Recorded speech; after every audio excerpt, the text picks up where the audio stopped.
You were taught how to calculate velocity, how to balance chemical equations, how to memorize dates you would later forget. But nobody ever sat you down and said, this is how money actually works. Yet money quietly decides where you live, what you tolerate, how much stress you carry, and how many choices you're allowed to make. And most people only realize this after they've already locked themselves into decisions that are hard to undo. Here's the uncomfortable truth. You can be intelligent, hardworking, disciplined, and still lose financially.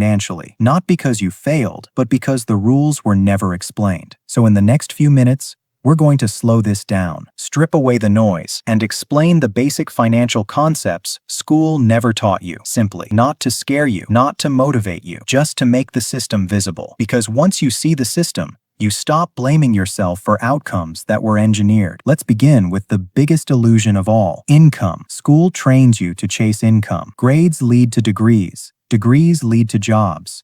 Jobs lead to salaries. So naturally, we grow up believing more income equals more security. But income is not wealth. Income is movement. It flows in and then it flows out, like water through a pipe. The moment the pipe stops, the flow stops. Wealth is what remains when income stops. This is why two people earning the same salary can live completely different lives. One feels calm, the other feels trapped. The difference is not how much they earn, it's what they've built. Now here's the part school never explained. Your income is fragile. It depends on your health, your employer, your industry, your skills staying relevant.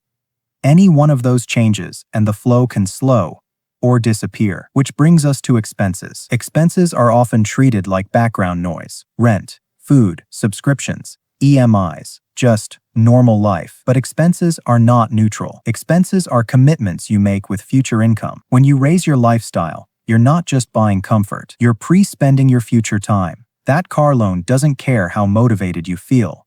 That rent doesn't pause when life gets hard. This is the first hidden rule of money.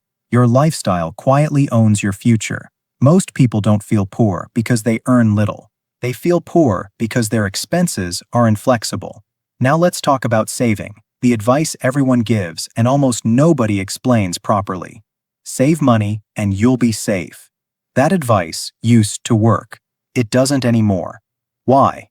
Inflation. Inflation is not dramatic. It doesn't announce itself. It erodes quietly. If inflation is 6% and your savings grow at 3%, your purchasing power is shrinking even though the number in your account is bigger. This is the uncomfortable math. Money is not static, it decays. Saving is not growing. Saving is slowing the loss. So why do we still save?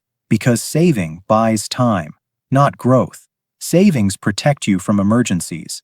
They give you breathing room, but they don't build security. That requires something else. Assets. An asset is anything that puts money into your pocket without you being physically present. Rent from property, interest from lending, dividends from businesses, royalties, scalable skills. Here's the irony. Assets feel risky to beginners, but living without assets is riskier. Because without assets, your entire life depends on one thing: your ability to keep working. And working forever is the riskiest plan of all. Now let's talk about interest, the quiet engine behind the entire financial system. Interest is the price of time. When you borrow money, you're borrowing time you haven't earned yet. Interest is what you pay for that shortcut.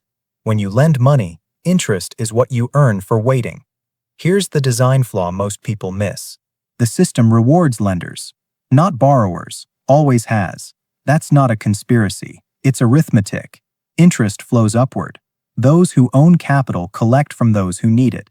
This is why understanding interest early changes everything, because interest works in two directions, against you or for you, and the difference compounds, which brings us to compounding, the most powerful force you were never taught properly. Compounding is not dramatic. It doesn't feel exciting in the beginning. Small amounts, slow growth, almost boring, until time passes. Then suddenly, the curve bends. The reason starting late feels expensive is not because you missed money. It's because you missed time. Time is the real currency. Money can be earned again. Time can